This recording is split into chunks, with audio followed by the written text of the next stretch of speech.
Welcome back to Investing Talk podcast. Yeah. Today, we're going to be taking a close look at Triller Group based on a collection of reports and analyses Okay. that you shared with us. Sounds good. Our mission is to really cut through all the noise Yeah. and give you the essential insights into Mhm. this company. Yeah. You wanted to understand the key factors that are driving its performance and its potential. Okay. So let's unpack this. Triller. Yeah. It's a company with Okay, so first things first. a lot going on. What exactly is Triller Group? Yeah. I think a lot of us probably know the app, but it sounds like it's a lot more than that. Right. It's more than just that social media app. Okay. They actually operate with a dual business model. Okay. So on the one hand, you've got the AI-powered social media platform, which is the Triller app itself. Okay. But then they've also got tech-led financial services Interesting. through their connection with AGBA Group Holding. That's a whole other. Yeah. So it was founded back in 2015, Wow. headquartered in Los Angeles. Okay. And they've even branched out into live streaming with Triller TV Really? and even combat sports Oh, wow. with Bare Knuckle Fighting Championship and Triller Fight Club. So they're all over the place. Yeah, pretty diverse. Yeah. So a lot more than just, scrolling through those short videos. Right. Now that AGBA connection really seems to be significant here. Yes. So let's talk about how the stock's been doing. Yeah. Looking at the reports that you shared, it looks like there's been some really pretty significant movement. 2025 has been a really interesting year for the stock so far. Uh-huh. It started the year around $2.38. Okay. And then as of early April, it was down to about 62 cents. Wow. So that's a That's a pretty big. pretty big drop, Right. 73.9%. And was it a steady decline or? No, it wasn't steady at all. There's been fluctuations throughout the past month, Okay.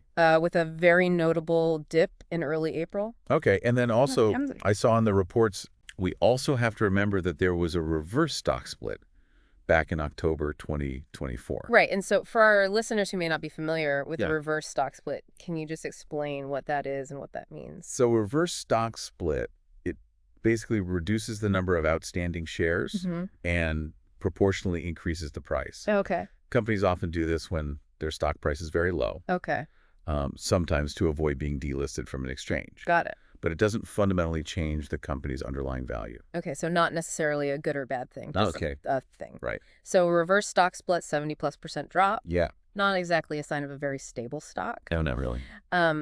So that leads us to naturally want to examine the underlying financial health Yeah. of the company. Uh-huh. What do the numbers tell us about why the market may be reacting this way? Yeah, so the financial data kind of paints a picture Okay. of a company that is facing some pretty strong headwinds. Mhm. So their net income was reported as negative $49.21 million.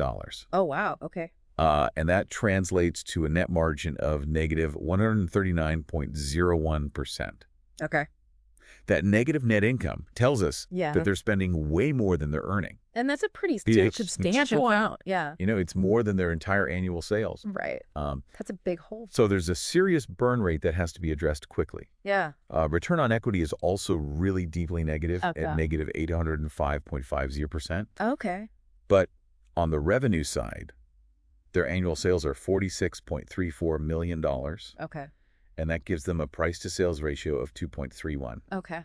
So the main takeaway here is that Yeah. the losses are significant, and those negative profitability metrics Uh-huh. suggest that they're facing some ongoing financial challenges. Yeah. Those numbers are Yeah, they're not great. pretty stark, negative $49 million in net income. Yeah. It's a big hole to dig out of. So given these figures, it's probably not surprising that some red flags have been raised. Yeah, there are definitely some red flags there. Okay. Uh, But the reports also mention some potential strengths. yes. So let's go through those. Okay, so obviously the red flags are pretty evident, Uh-huh. given that financial health you just talked about, Yeah. substantial net losses, Uh-huh. negative profitability, that sharp stock decline, Right. and volatility. All very concerning things. All very concerning. Okay. But some strengths Yeah. are their innovative AI-powered social media platforms Okay. and also their presence in the growing creator economy. Yeah, that's a big one these Yeah. days, right? For sure. And then additionally, the diversification into financial services through AGBA Right. provides another potential revenue stream. That's true. that shouldn't be overlooked. That's a good point. Yeah. The creator economy is definitely a hot topic right now. Yeah. And that AI angle For sure. is really intriguing. Yeah. Especially in a space that's already so dominated by algorithms. Exactly. So you mentioned that their AI is innovative. In what ways is it different or more advanced? So the reports didn't really detail the specifics of their AI algorithms. Okay. But the implication is that there is a greater degree of personalization in content delivery. And they probably have better tools for creators to manage and monetize their content. Okay. So that's all very attractive to creators.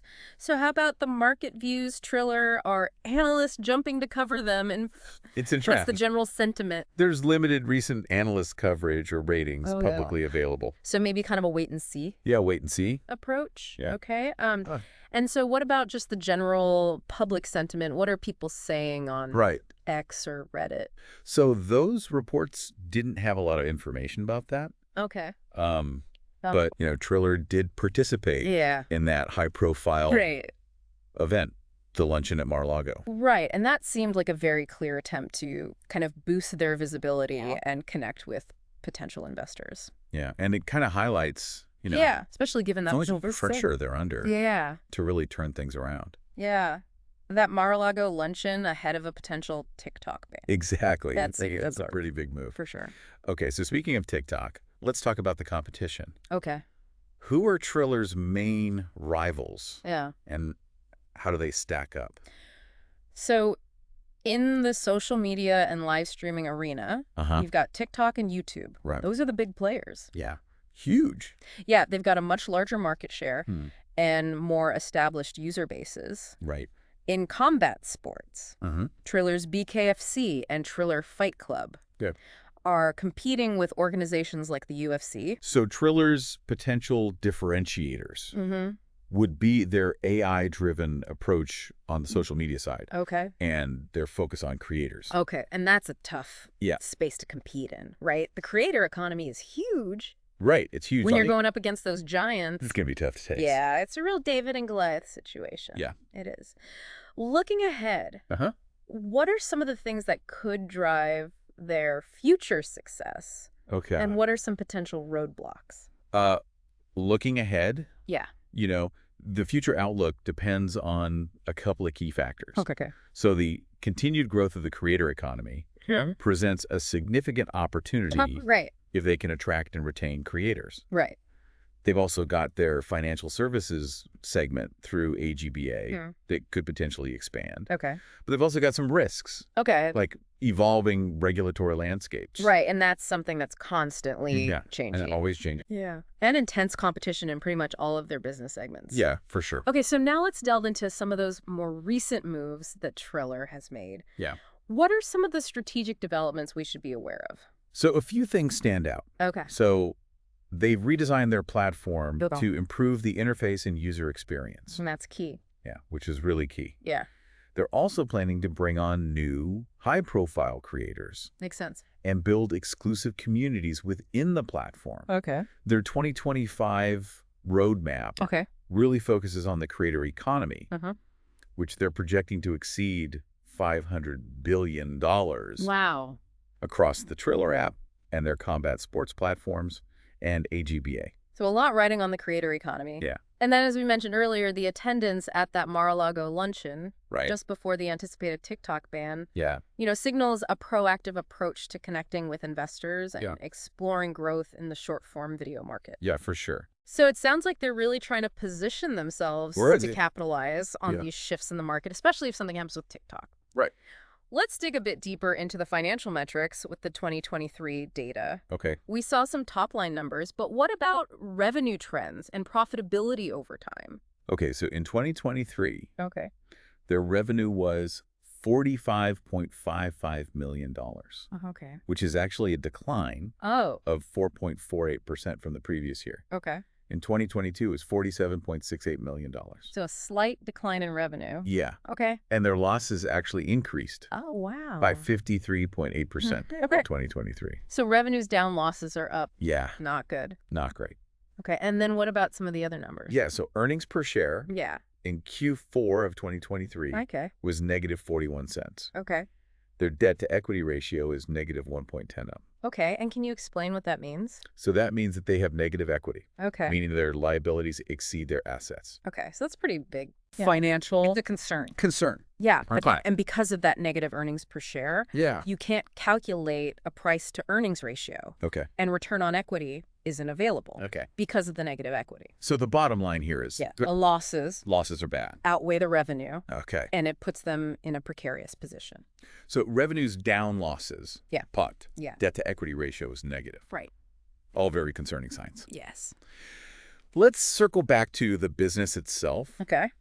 What are some of those core business and industry factors that are at play here? So their competitive advantage rests on a couple of things. Okay. So first, their AI-powered platform is intended to give a more personalized and engaging experience. Right. And then secondly, the merger with AGBA brings in expertise in fintech and wealth management in terms of their market position. Yeah. They're definitely a challenger. In a very competitive space. Yeah, the social media space is so crowded. Yeah, it is. Okay, and then some of those key industry trends. Yeah, so there's the rapid pace of technological innovation in social media. Right. The constant drive for higher user engagement. And then the ever-present regulatory challenges. Yeah, and those... And privacy concerns. Yeah, those are always a concern in that industry. Right. So AI, fintech integration. Yeah. Those are all buzzwords these days. They are. But the execution really matters. Exactly. What insights do we have into the leadership and how the company is being run? We know that Sean Kim was appointed CEO in December 2024. Okay, so very... Yeah, so he's fairly new. New. Yeah. Okay. And he's got experience from companies like TikTok and Amazon Prime. Oh, wow. Yeah, so that could be good. Yeah, so he knows the space. He does. Okay. But still pretty early to tell what his impact will be. Yeah, we have to wait and see how that plays out. Okay, and then what about insider trading? So the reports didn't have any information about that. Okay. Okay, so let's talk about valuation. Okay. And risks for investors listening in. So there was no price-to-book ratio. Okay. In these reports. Okay. So it's hard to tell their valuation from an asset perspective. Right. They don't pay dividends. Okay. So their dividend yield is 0. Okay. Given all that stock volatility in 2025, right, it's a safe bet that it has a high beta. Okay. And that means that... That means... It's more volatile than the overall market. That it's more volatile. Yeah. Yeah. Okay. So higher potential for gains and losses. And more risk involved. Exactly. Okay. So major risks are... Their ongoing financial losses. Yeah, those are big. Okay. Okay. The inherent volatility of the market and the potential challenges of integrating that AGBA merger. Right, and actually realizing those synergies that they're hoping for. So high volatility integration risks on top of those losses. A lot. It's a lot, yeah. Yeah. So investors need a strong stomach for this one. For sure. How does Triller stack up against its direct competitors? Based on what we know, their financial performance and market position are not as good as the more established social media leaders. Okay. Their revenue growth is lagging. Okay. Profitability is still a big hurdle. Right. And companies like TikTok and YouTube have much better financial metrics and user engagement. Yeah, those established players, right, they have the scale and network effects. Yeah, they do. Okay, finally, let's touch on any other recent news or events that might be impacting the company. So the AGBA group merger in October 2024. That was big. Yeah, was a huge strategic move. It diversified their business and helped them get into the fintech space. Okay. But there is some skepticism about the value and the potential benefits of the merger. So it's too early to tell. Bringing it all together, what are the overarching trends? So the trends point to some significant challenges for Triller in achieving profitability and consistent revenue growth. Okay. Their success is really reliant on how well they can integrate AGBA's financial services and just improve their financial performance overall. Yeah. You know, the shifts in the short-form video market, especially with the uncertainty around TikTok, could provide opportunities. Right, but they got to act fast. Yeah. but they really need to execute their strategies well in order to capitalize on it. So should investors consider Triller Group? Given all the volatility and the financial challenges, it's a pretty speculative investment. You do have those innovative platforms and the diversified business model, which shows long-term potential. But the current financial health and the competitive landscape are big concerns. Yeah, it's a tough space. It is. So conservative investors should probably hold or avoid? Yeah, I think that's a good idea. Okay, and then? But if you have a high tolerance for risk and you believe in their long-term potential in the creator economy and fintech, then maybe. Then it might be a speculative buy. A speculative buy. Yeah. So looking at the information you provided, Triller Group is a fascinating case of a company with innovative ideas, navigating a challenging financial landscape and a very competitive market. Right. The upcoming period, especially with all this stuff happening in the short-form video space, could be pivotal. Yeah, for sure.